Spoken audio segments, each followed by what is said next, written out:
Hello everyone, I am Dr. Meenakshi. Today we will discuss about the drug hypersulfurous calcium, जिससे कि हम commonly hypersulf भी बोलते हैं, hypersulfuram भी बोलते हैं. So this remedy has a very important role in really important place in homeopathy and a very important role in day-to-day practice in treating clinical diseases of skin related to glands and respiratory tract infections and many more. We will see this in this about this in this remedy. So about this remedy, this is impure calcium sulfide जो कि जो Hahnemann ने बनाया था, जो mixture of oyster shell का जो middle layer है वहाँ से जो कैल्शियम ऑब्टेन होता है उसको जो फ्लावर ऑफ सल्फर के साथ में हीट करने के बाद ये रेमेडी ऑब्टेन करी जाती है. Now what is flower of sulphur? जो हमने सल्फर रेमेडी से ब्रिमस्टोन है, नेचुरल ब्रिमस्टोन जो वॉल्केनिक इरप्शंस जहाँ पर होते हैं, तो दिस पाउडर जो वहाँ पर डिपॉजिट हो जाता है वहाँ से ये वॉल्केनिक इरप्शंस के जो डिपोजिशंस है वहाँ से लिया जाता है. इसको फ्लावर ऑफ सल्फर इसलिए कहा जाता है बिकॉज माइक्रोस्कोप के अंदर जब इसको देखा गया है तो जो इसका शेप है इरप्शन जो डस्ट वहाँ की वॉल्केनिक इरप्शंस की वो फ्लावर शेप की दिखती है, इसलिए इसको फ्लावर ऑफ सल्फर कहा जाता है. सो इन दोनों को हीट करने के बाद में जो रेमेडी मिलती है calcium sulphide, that is hepar sulph. It is prove by doctor Hahnemann. इस रेमेडी का बहुत अच्छा एक्शन है स्किन पर, ग्लैंडुलर सिस्टम पर, very good action upon the mucous membrane. So क्या हम देखेंगे कि किस तरह की पैथोलॉजीज डेवलप करता है. तो ग्लैंडुलर सिस्टम पर ये इंड्यूरेशंस करता है, वहाँ पर कहते हैं कि ग्लैंड्स का इंड्यूरेशन हो जाएगा या फिर सेपरेशन होगा, मतलब उन पे इन्फेक्टिव पैथोलॉजीज या इन्फेक्शन या पस फॉर्मेशन हो जाना. म्यूकस मेम्ब्रेन में भी जो है एक्सुडेशंस, जैसे कि हमने प्रीवियस रेमेडीज पढ़ी है कि एकोनाइट है तो वो फर्स्ट स्टेज ऑफ डिजीजेज में यूज़ हो रही है, जैसे फैरमफॉस है जहाँ पर कि जो है पस फॉर्मेशन नहीं हुई है, इन्फ्लामेशन की स्टेज जो है वो इनिशियल स्टेज में है. लेकिन hepar sulph can be use in the later stages जहाँ पर पस फॉर्मेशन हो गया, इन्फेक्शन हो चुका है, पस फॉर्मेशन हो गया है, एक्सुडेशन हो गया है, अल्सरेशंस की स्टेज तक काम करती है. स्किन में hepar sulph has all form of eruptions, mostly जो इरप्शंस जो पस फॉर्मेशन होने तक या किसी में इन्फेक्शन होने तक की स्टेज तक जाते हैं. जैसे कोई आपको इरप्शन है, रेडनेस है, वहाँ पे पेन है, वहीं पर इन्फेक्शन है लेकिन वो आगे तक प्रोसीड करके वापस फॉर्मेशन येलो डिस्चार्ज होने लग जाना, या अबाउट टू डिस्चार्ज होने से पहले की जो येलोनेस दिखने लग जाती है वहाँ पर, मतलब ये वहाँ तक ये इसकी पैथोलॉजी जो है ये यूजफुल है उस तरीके के इरप्शंस में, उस तरीके की स्किन डिजीजेस में. हेपरसल्फ की अगर हम थीम देखेंगे तो this all through the remedy, one an important theme which run through this remedy is hypersensitivity and oversensitivity. Patient जो है वो मेंटली और फिजिकली बोथ लेवल पे एक्सट्रीमली हाइपर सेंसिटिव होता है, एक्सट्रीमली ओवर सेंसिटिव होता है, which we can elicit physical level पर. हम कैसे देख सकते हैं कि ड्राफ्ट ऑफ एयर से पेशेंट सडन ज़रा सा भी अगर हवा लगती है या एक्सपोजर होता है उससे प्रॉब्लम पेशेंट में बढ़ जाती है. बहुत ही ज़्यादा सेंसिटिव होता है टच के लिए. अगर पेशेंट को किसी भी तरह की तकलीफ है, ज़रा सा भी टच जो है वो बर्दाश्त नहीं कर पाता, एक्सट्रीमली सेंसिटिव. जैसे हम यहाँ पे ओवर सेंसिटिव वर्ड यूज़ करें, ओवर मतलब कि एक्चुअल इंटेंसिटी में जितना पेशेंट को उससे अफेक्ट होना चाहिए उससे कई ज़्यादा अफेक्टेड होता है. इंटेंसिटी ऑफ पेन उतना नहीं है जितना कि पेशेंट को सेंसिटिविटी डेवलप हो जाती है, इसलिए ओवर सेंसिटिव वर्ड यूज़ किया है, हाइपर सेंसिटिविटी है. अगर हम मेंटली भी यहाँ पर ऑब्जर्व करेंगे तो पेशेंट बहुत एक्सट्रीमली इरिटेबल है. ज़रा सी छोटी छोटी बातों पे ट्रिफल्स बोला जाता है उन्हें, उन छोटी छोटी बातों पे सेंसिटिव हो जाता है, अफेक्टेड हो जाता है, ऑफेंडेड हो जाता है. तो that will be understood in mentals. तो दोनों ही लेवल पर पेशेंट बहुत ज़्यादा ऑन द वर्ज रहता है सेंसिटिविटी के. ये हम सारी सिम्टोमेटोलॉजी में जिसे थीम कहा गया है, तो ये हम ऑल थ्रू द इसके जो साइन एंड सिम्टम्स होंगे वहाँ पर ये चीज़ें ऑब्जर्व करेंगे. Now about the temperament. Temperament remedy का इरिटेबल है, क्योंकि समवन इज वेरी सेंसिटिव, है ना, तो वो उसको ईच एंड एवरी ये छोटी छोटी बातों पर जो है इरिटेशन होना, गुस्सा आना, उस टेंडेंसीज की वजह से इसका टेम्परामेंट इरिटेबल है. Extremely sensitive to the cold air, relation with heat and cold of this remedies. Chilly patient बहुत ज़्यादा चिली होता है. हम बहुत सारी रेमेडीज पढ़ते हैं जहाँ पे पेशेंट चिली है, बट हेपर सेल्फ का वहाँ पे एक इम्पॉर्टेंट प्लेस है. ये एक एक्सट्रीमली चिली स्टेट का पेशेंट होता है कि अगर even there is a line in Allen's keynote कि पेशेंट जो है इवन अगर वार्म वेदर है वहाँ पर भी पेशेंट अपने आप को टोटली रैप करके रखना चाहता है या कवर करके रखना चाहता है. पेशेंट मौसम सर्दी का नहीं है, फिर भी पेशेंट अपने आप को कवर करना चाहता है. वार्म सिर्फ एक होता है कवरिंग करना और एक होता है रैपिंग, रैप्ड वार्मली. वार्मथ से ही सिर्फ नहीं, पेशेंट इतना चिली है कि उसे पूरा वार्मथ रैपिंग या कवरिंग देनी पड़ती है. Only warmth will not work. तो इस लेवल पे चिली होता है पेशेंट.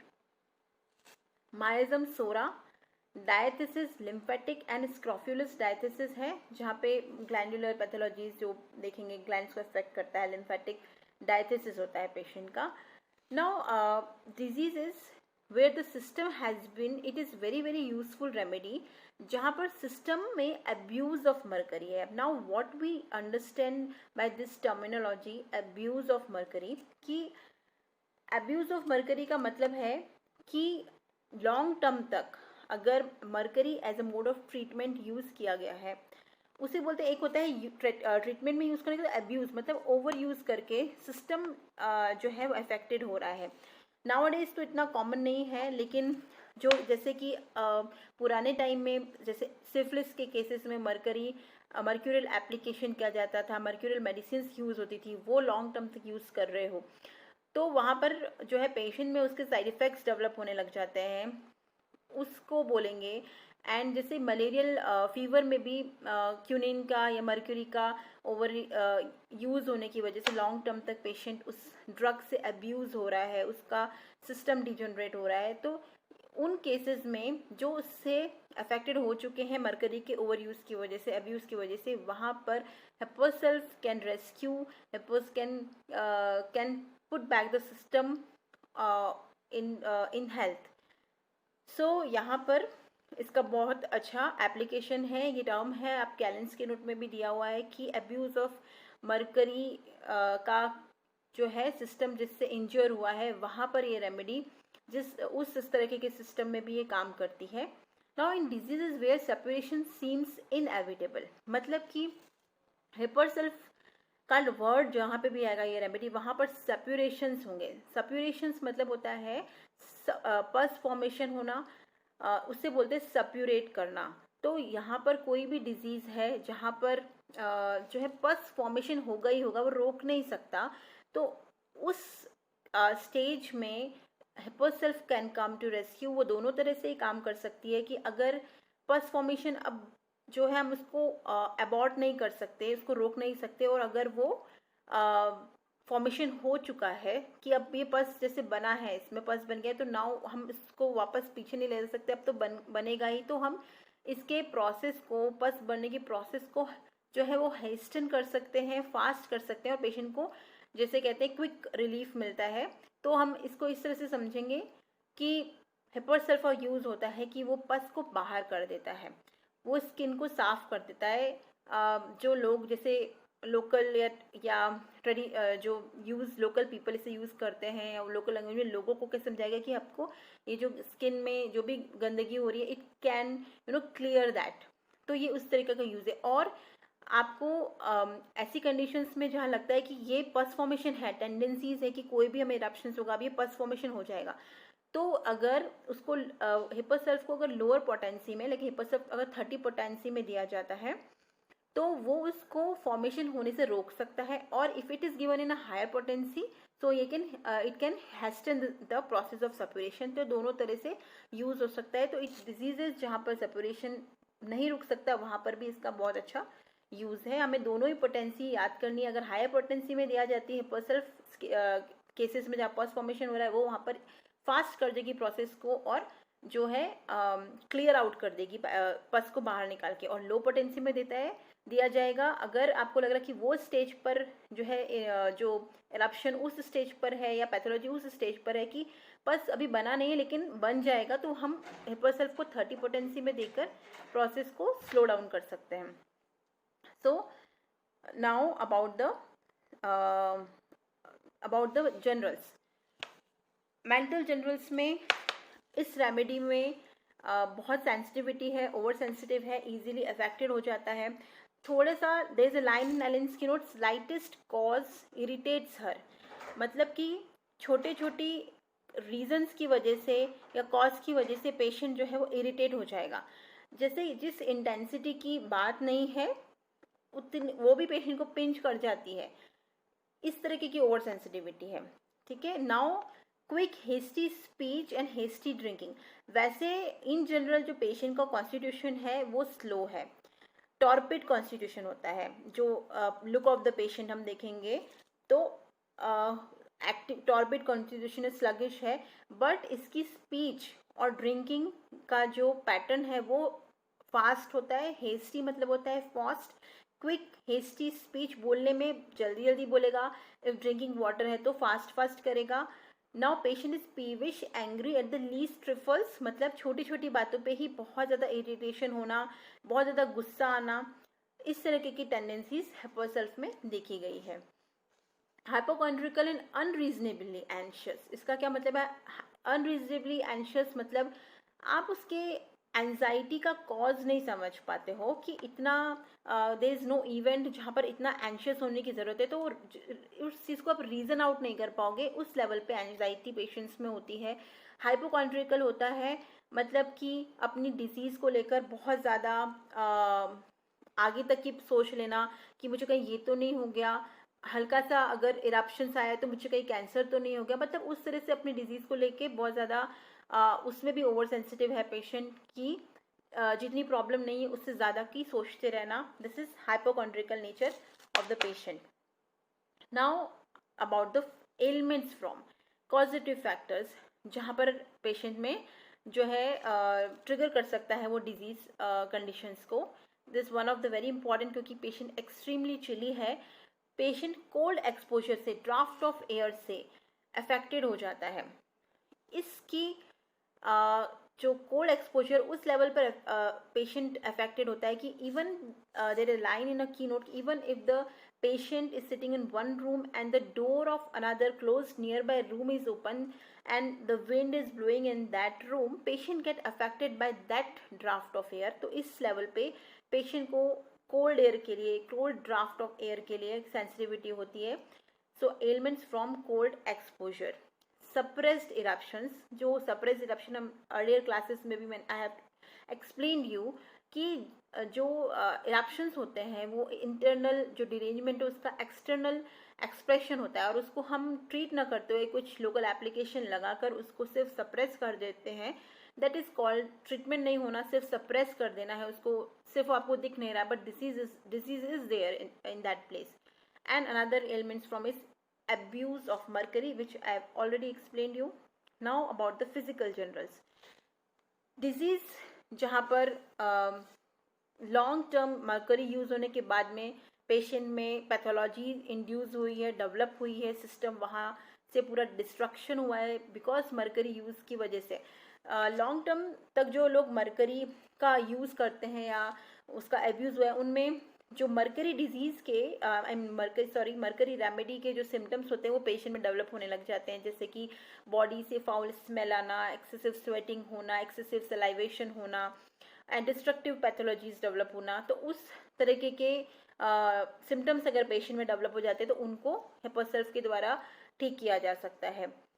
नाउ ऑलरेडी सी कि कितना पेशेंट कितना सेंसिटिव है कि नेक्स्ट डोर अगर ओपन एयर है वहाँ पर भी पेशेंट उस ड्राफ्ट से भी अफेक्टेड हो जाता है। Slightest exposure to fresh air अगर पेशेंट को लगता है तो ही विल गेट, जैसे कफ एंड कोल्ड आ जाना, फीवर आ जाना, आई डिजीजेस डेवलप हो जाना, नीजल सिम्टम्स आना, नर्वस सिस्टम के सिम्टम्स आना, lot of things are there, but the cause is exposure to fresh air और cold air.